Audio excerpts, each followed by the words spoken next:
Hello दोस्तों, नमस्कार। आज का हमारा विषय है मटर में कितनी सिंचाइयों की आवश्यकता पड़ती है।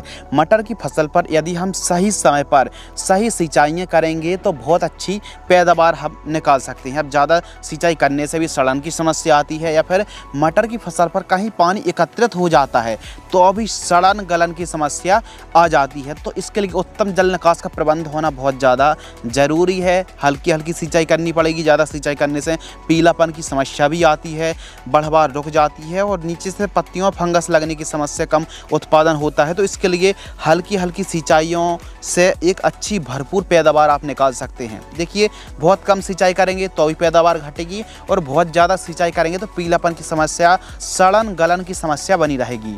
तो देखिए, जो सही उपाय है कि कैसे हम एरीगेशन करें, सिंचाई करने का तरीका क्या है। यदि हम खाद, दवाई, एरीगेशन, न्यूट्रिशन की पूर्ति करने का सही तरीका समझेंगे, जानेंगे तो हर एक फसल से एक अच्छा प्रोडक्शन निकाला जा सकता है, एक अच्छा उत्पादन निकाला जा सकता है। क्योंकि मटर एक ऐसी फसल है जो कि कम समय पर, कम लागत पर हरे मटर की खेती करके आप बहुत अच्छी कमाई कर सकते हैं।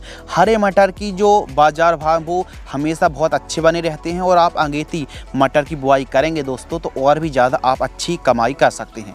मटर की फसल इसलिए भी अच्छी है क्योंकि यह 60-70 दिन में तैयार हो जाती है, 60 दिन में, और काफ़ी अच्छी कमाई आप इन वैरायटियों से कर सकते हैं क्योंकि लागत कम है और मुनाफा बहुत ज़्यादा अच्छा है।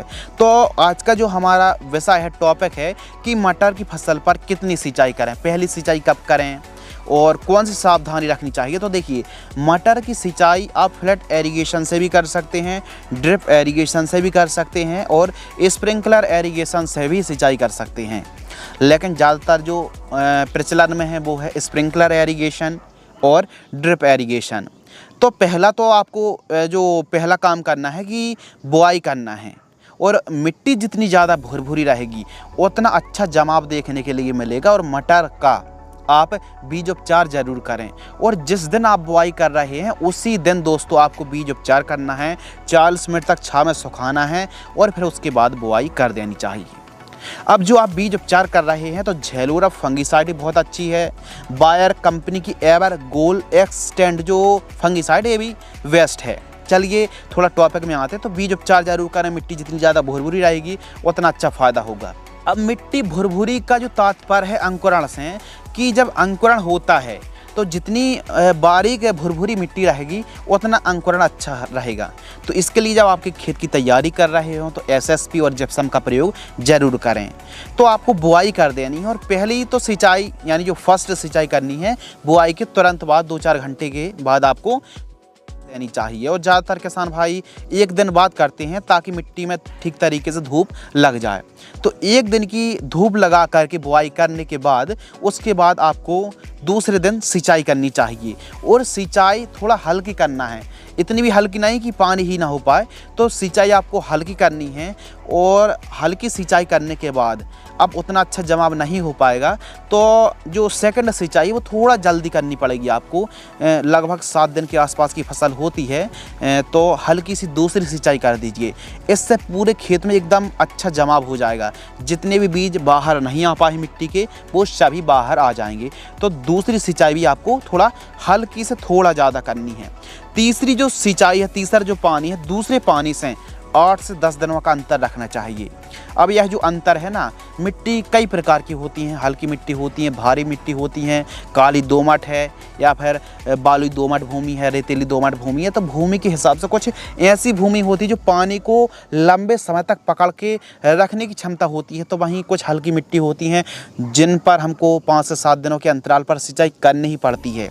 तो भूमि के हिसाब से ही आपको सिंचाई करनी चाहिए, यानी हल्की हल्की सिंचाई, मध्यम मध्यम सिंचाई आप करेंगे आवश्यकता अनुसार तो बहुत अच्छी पैदावार आप निकाल सकते हैं। एवं चौथी जो सिंचाई है, चौथा जो पानी है, फूल बनते समय, यानी फूल जब बनना शुरू होते हैं उसी समय, फूल स्टेज पर नहीं, फूल से 5 दिन पहले आप एक सिंचाई जरूर कर दीजिए। इससे फूलों की संख्या में वृद्धि होगी। यदि दोस्तों जिस समय फूल का विकास होता है, फूलों की संख्या बढ़ाने के लिए टॉनिक का स्प्रे कर देंगे, फूल वर्धक का स्प्रे कर देंगे तो फिर और जो डंठल है फूलों के वो मजबूत होंगे, फल के डंठल भी काफ़ी मजबूत होने वाले हैं।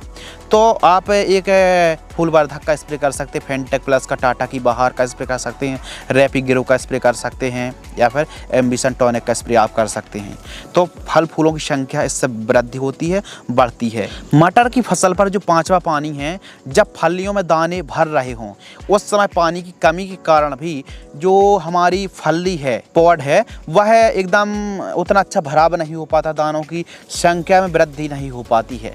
तो दानों का अच्छा भराव हो तो न्यूट्रिशन की पूर्ति करें, और दानों की भराव की जब स्टेज होती है, फ्रूटिंग स्टेज, उस समय दोस्तों यदि हम अच्छे से सिंचाई करेंगे तो पैदावार हमारी बहुत अच्छी बढ़ने वाली है। तो ऐसा नहीं है कि हर एक भूमि पर 5 सिंचाई की ही आवश्यकता पड़ेगी, और ऐसा भी नहीं है कि हर एक फसल 2 सिंचाई में या फिर मटर की फसल 2 सिंचाई में ही आ जाएगी। भूमि के हिसाब से 3, 4, 5 सिंचाई तक आपको करनी पड़ सकती हैं। मटर की फसल पर हल्की हल्की सिंचाई ही करें, भले आप थोड़ा जल्दी कर सकते, उससे कोई समस्या नहीं है। पानी भराव नहीं होना चाहिए, जल का भराव, पानी एकत्रित ना हो खेत पर, क्योंकि पानी जहां एकत्रित हुआ मटर की फसल वहीं खराब हुई, बर्बाद हो जाएगी। तो हल्की हल्की सिंचाई करें, उत्तम जल निकास का प्रबंध अच्छा होना चाहिए।